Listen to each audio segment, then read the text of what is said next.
First two things, we have Selectmen's minutes from the Selectmen's meeting of Monday, March 2nd. I make a motion we approve them as printed. I'll second it. All in favor? Aye.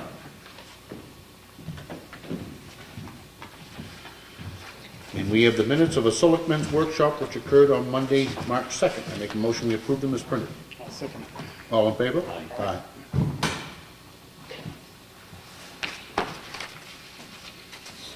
We have the check voucher totals. Payroll for week ending 3/7 was $37,364.89. Accounts payable for week ending 2/28 was $68,617.39, for a total disbursed of $105,982.28. I make a motion to sign. Second it. All in favor? Aye.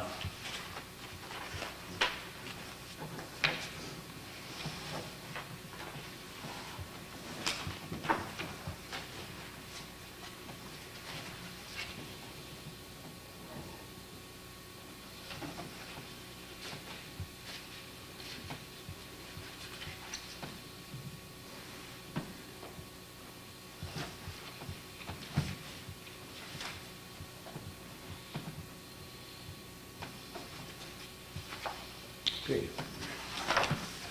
We have a request from our library director. It's dated March 9th.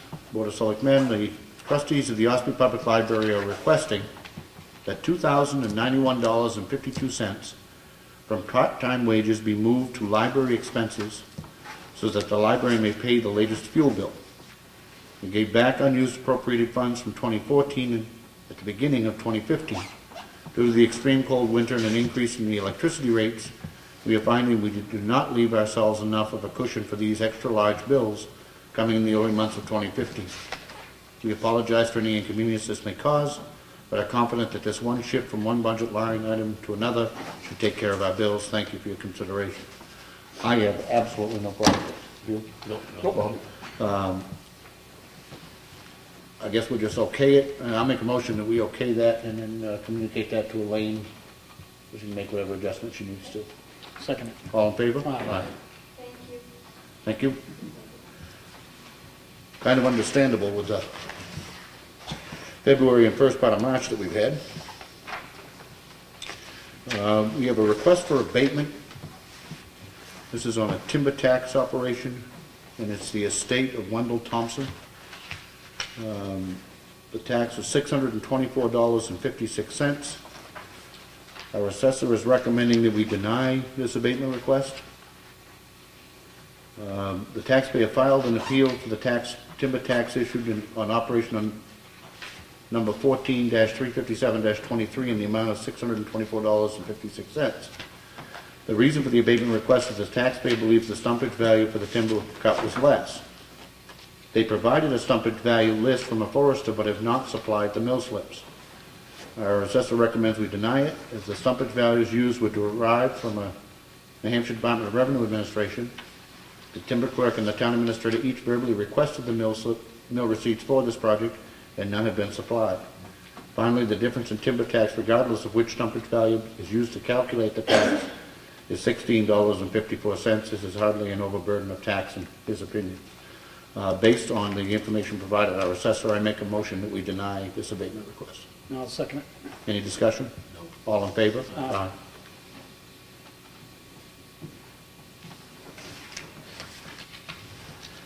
We have the Highway Department work log, which is here in the folder for anybody to see if they need it. You guys got a little bit of a week off with Al being out all night. They enjoyed it. I'm sure they did. We have a contract for use of facilities. This is for a fundraiser on April 12th.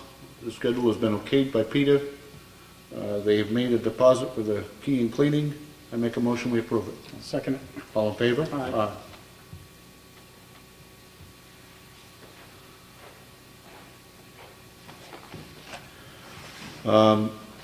We have a letter which was to Brad Harriman from DOT to update us on the status of the project at the intersection of 28 and 171.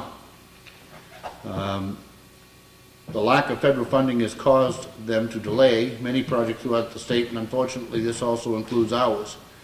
In the specific case of the Ossipee project, the lack of federal funds has prevented them from even starting the engineering. Current federal funding authorization runs until May. Depending on how the federal government resolves the funding issues, either with another short-term extension or with a comprehensive long-term highway bill, will determine how and when the project can proceed. Construction in 2015 will not be possible, but I don't yet have a revised schedule. Once we have a better idea of the funding picture, hopefully in early summer, they'll be able to develop a revised schedule. Feel free to contact them. Obviously not happy, I just don't know that there's much we can do about it. If they don't have the money, they don't have the money. But anyway, it is a very dangerous intersection that needs to be addressed. Yep, exactly. This is a form letter. It's for Dear Ossipee property owner. It's regarding the timber tax for 2014-2015. It's a notice that we will sign that will be given out to those people who have got an open intent to cut. And it basically says if your cut is complete, state law requires you to submit a report of cut within 60 days of completion. If your cut is not yet complete, it lays out what they need to do to be compliant with the law. I make a motion that we sign. I'll second. Any discussion? No. All in favor? Aye.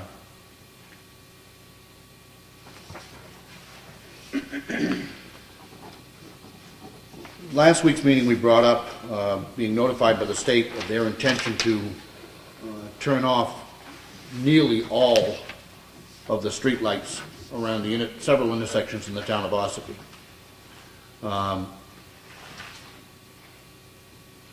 Out of 41 street lights, they proposed to shut 30 of them off. We have had Brad looking into this. We've also had Jim Eldridge, our police chief, look into this and had them go out and take a look at the intersections. We all have an obligation or a duty to try to save money, but safety needs to be in there someplace too. And we have a revised list of what we are recommending. Long story short, the Board of Selectmen believe the proposed reduction to be excessive and request that reconsideration be given to the number of lights that you discontinue at each location. We suggest the following number of street lights stay lit at a minimum at each location where they would provide the maximum lighting for that intersection. We propose to leave 2 lights on at the Granite and Route 171, 3 lights on at Route 16 and 28, 4 lights on at 16 and Pine River Road and Route 16B, 6 at 16 and 25 East, 3 at 16 and 16B, and 2 at Route 16 and Route 25 West. One of the other things that has always bothered me with some of the state, they ended their notice that the town of Ossipee could, if we chose to pay for those street lights, in this letter we say to them that the town of Ossipee takes the position that lighting of intersections on state highways is the responsibility of the state of New Hampshire Department of Transportation. We will not accept any obligation of paying for street lights that are clearly the state's responsibility to ensure the safety of motorists and pedestrians traveling state-owned highways. And then we thank them for their consideration. I make a motion we sign this letter. We are also having Brad and both the chief and the lieutenant from the police department are going to be traveling to a meeting on the 13th on this issue. Right, the fire chief said they'd go too. I'm speaking on behalf of Keith and Okay. I make a motion we sign this letter. I'll second it. Any discussion? All in favor? Aye.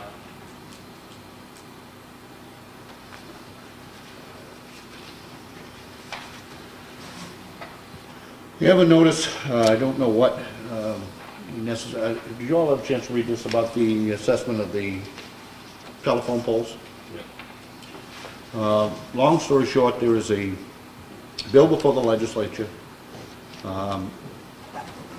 regarding the assessment of utility poles. FYI, it's HB 547. Was amended again last week by the House Ways and Means Committee with a recommendation of ought to pass. The crux of the amendment is to have a bottom line max depreciation of 80% and maintains the 30-year depreciation schedule in spite of the average life of 75 years per pole. The amendment will result in roughly 60% of the poles receiving 80% depreciation. It goes on to attach a bunch of documents and raises a bunch of questions about how wise this is or is not, depending on your position. It only applies to Fairport. Right now, and that's to me is the most troubling part of it, is it only applies to Fairpoint. So if in fact they do this, then I would predict that New England, any of the poles owned by PSNH and any of the poles owned by the co-op, we will see challenges to those assessments the moment this passes, if it passes. I think they're setting themselves up for a real mess down the road. It is the position of the municipal association that the issue ought to be determined by the courts, where it is currently pending. We're party to a suit. That the courts ought to determine the fair value and not the legislature. I guess I'm going to make a motion that we have our town administrator craft a letter to our representatives voicing our concern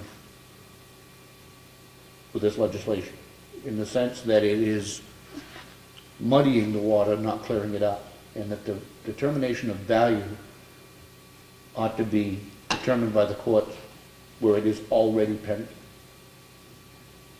I'll second it. Any other discussion? All in favor? Aye. Aye. Troubling. It's going to be a mess. We have a raffle permit request from Dick's fundraiser. It's for a raffle to be held here as part of the previous permit that we did on April 12th. I make a motion we approve it. I'll second it. All in favor? Aye. We have a request for use of facilities for Cal Ripken baseball preseason practice through March, from March into May. Schedule's been okay with Peter Law. They will only be using tennis balls and wiffle balls here in the gym. The deposit's been paid. I make a motion we approve it. Second. All in favor? Aye. Aye.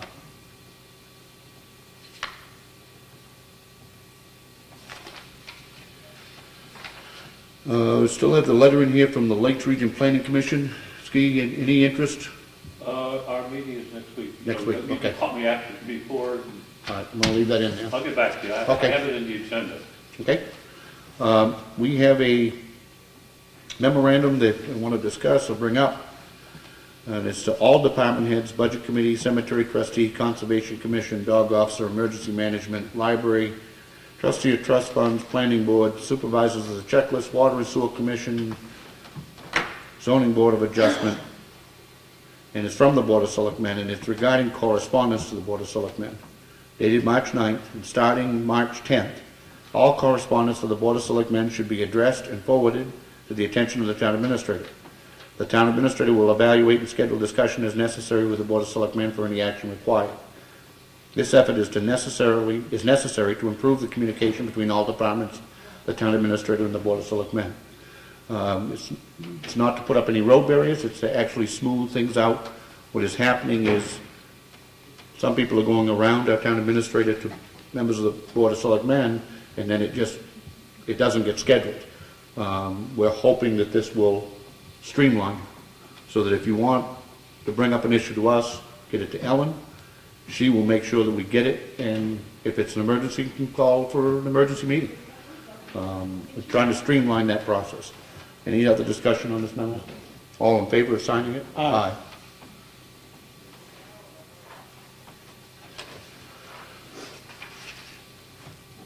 We have another weekly meeting from Time Warner Cable about their programming, which never seems to say too much.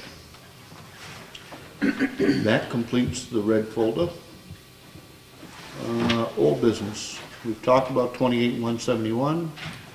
Brad, you're all set with this meeting on the streetlights? Yes. Yep. Which is on the 13th, correct? Yep, it's Friday. In Portsmouth? Enforcement, yeah. With ease. Nothing, anything new on the sidewalks? No, nothing new on the sidewalks. On the covered bridge, if you wanna. Sure. I've been talking with Stan Graydon from 3G there this Yep. past week, and with this weather starting to break, he's, the actual getting going again on it and stuff. And the only issue we still have sitting out there is, even though at our level here, we approved that change order, had to be over 2 months ago now, but it was like $26,000 for some of the extra wood they found in there, stuff like that. It went down to state, to the DOT for their approval, which I would say they conditionally approved it. They saw no issues with the change order itself, but they're working on finding the funding for it so they can do their 80%. Okay. So we have the 80-20 on it. And we haven't gotten a result back from that yet. Last week I also talked to Sean at Hoyle Tanner, asking him about, should I really wait to notify Stan that we've approved the change order, or should we wait till the state authorizes the financing part of it? And he said we should wait for the state to authorize the financing part before we give him the approval to go ahead on that, notice to proceed with that change order. I guess I'm all right with that so long as it doesn't delay the work on the bridge. If they need, the state should pay their 80%. And I mean, and I'm not, believe me when I say I'm not looking to let them off the hook. But if those items in that change order are going to delay them continuing their work, and I presume some of it is stuff that they have to address before they can move forward. That's it. They're kind of waiting on that to get going. So we're at the point right now where if we get an answer back this week on it, everything's going to just move right along because they normally should. But if it holds up for another week or two beyond this, then we're going to start into that process. There will be causing a delay that we don't really want to see happen. So Can we get from DOT something in writing that they approve of the change order and are simply looking for funding? I have an email that says that. Okay. I still have on the computer there, but it's not a notice of award type, Yep. notice to proceed type thing. Just a general comment from DOT saying that they don't really come out and say that they approve it, but they said that there's, trying to think of the word they used, they see no issue, basically see no issues with the change order.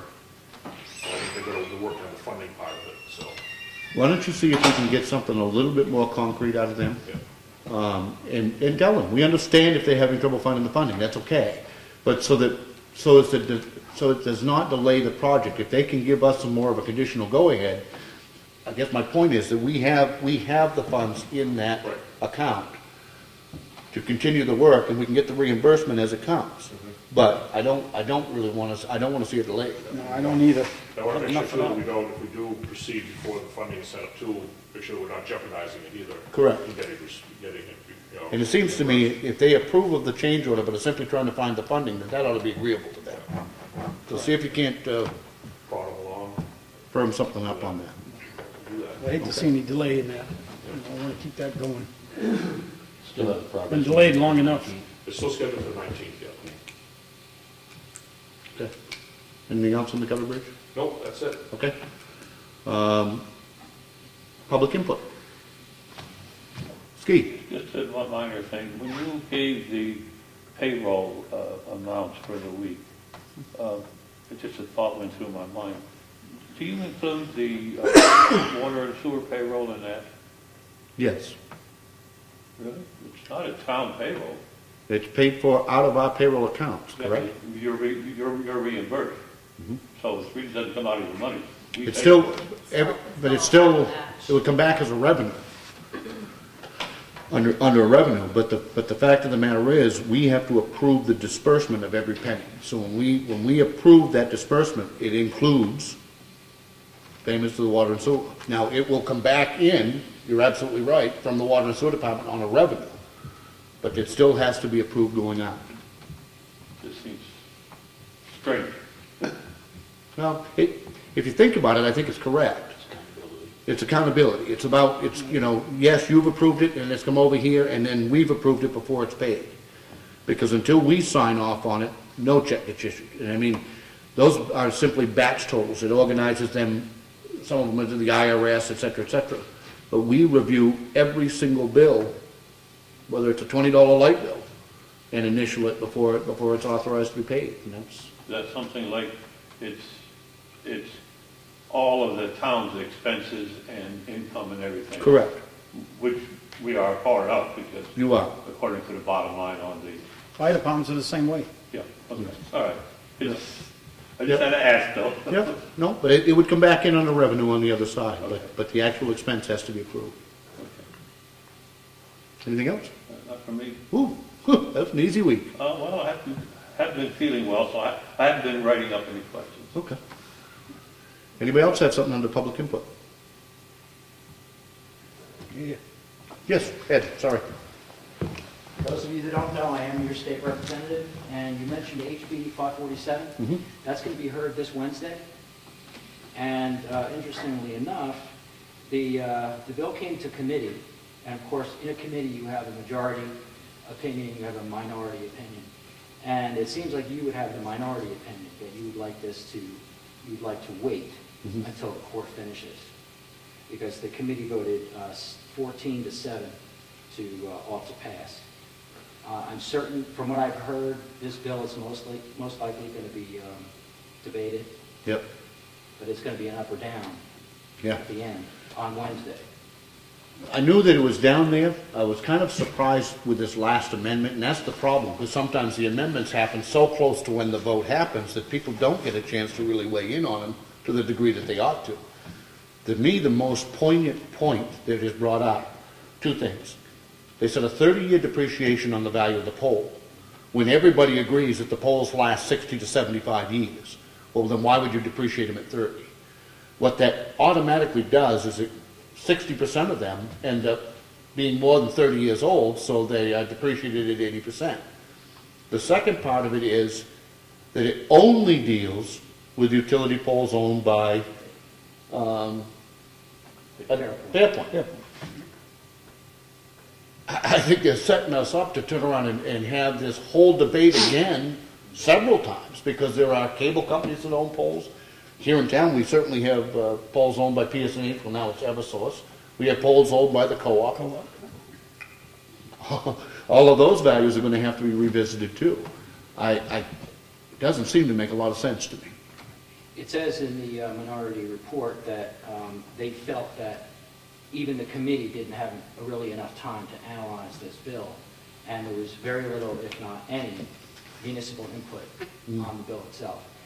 This is why I stress to go to the House website, go to the committee where that bill would be, which is Ways and Means, I believe, in the and then do it ahead of time to find out when the hearings are going to occur. Yeah.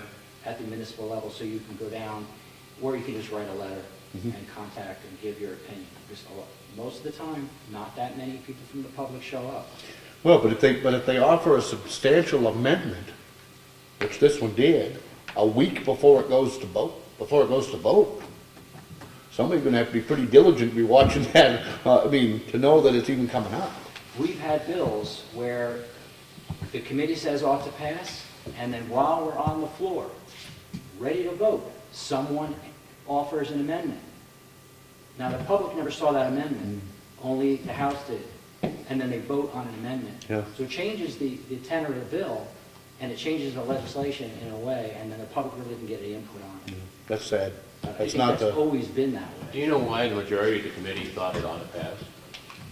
It's a very long one. Oh, I don't. I think you'd have to go back and read this, because it's quite lengthy.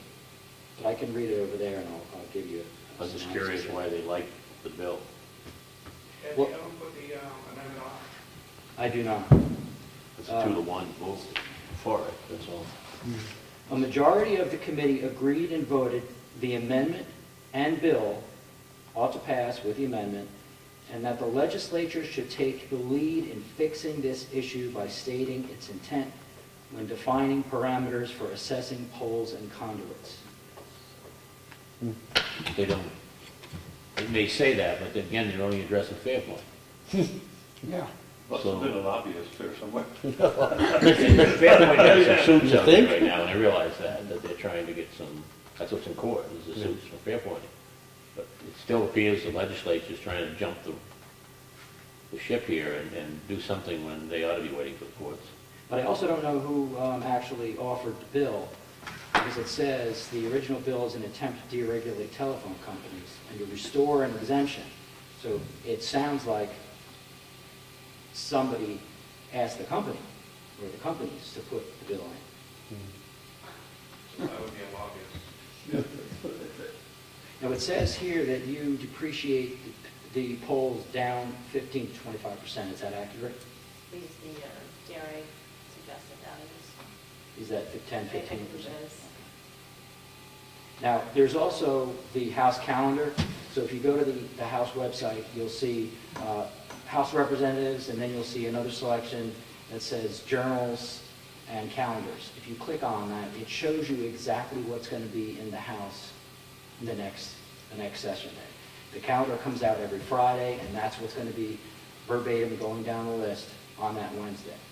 So that's Well, how you- we have two of you here. If you have the opportunity to speak on that bill, we're concerned, based on what we're told. Now, I have not read the majority opinion, but we're concerned on those 2 points. One, that it's opening a can of worms for those other polls that are out there, and there are a lot of them here in town. This is going to muddy the water significantly and probably cause, we're already being sued by Fairpoint right now. We're party to that suit. I would predict that we'll be spending Ossipee taxpayer money to defend a lawsuit against the co-op and others a year from now, if this in fact passes. I just don't think this is the way to decide it. And if they want to decide it on all utility poles, then we can have that debate. But to do it on just the Fairpoint poles, I think it's setting every town up for an awful mess. I really do. All or nothing. I think it's setting us up to really be a mess. Well, when there's a lawsuit actually occurring, I don't see why somebody would try legislation. It's pending. I get served as chairman of the Board of Selectmen. We are currently a party to that suit, and that's okay. And we know that the town, that the courts will work it out at some point. This seems to me to be muddying the waters tremendously, for what it's worth. We'll take that back. When I say will, you have Representative Lino Abilene here also. Mhm. We'll take that back and start the discussion. Appreciate it. Thank you. Thank you. Thank you.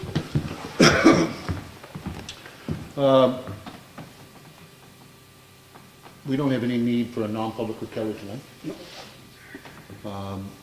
We have the town elections scheduled for tomorrow, and then, of course, town meeting on Wednesday night. My only comment would be, as far as the town elections, I mean, there's only, I think, one contested race on the ballot. I still encourage everybody to exercise their right to vote. There are some very important zoning changes proposed that are on that warrant as well. 3 of the 4 that are on there were proposed by this Board of Selectmen, along with our ad hoc Economic Development Committee, which we very much believe is a step in the right direction toward helping to attract businesses to the town of Ossipee. We believe that those zoning changes will help that process. It's one thing, everybody says they're pro-business, we got to have a place to put them.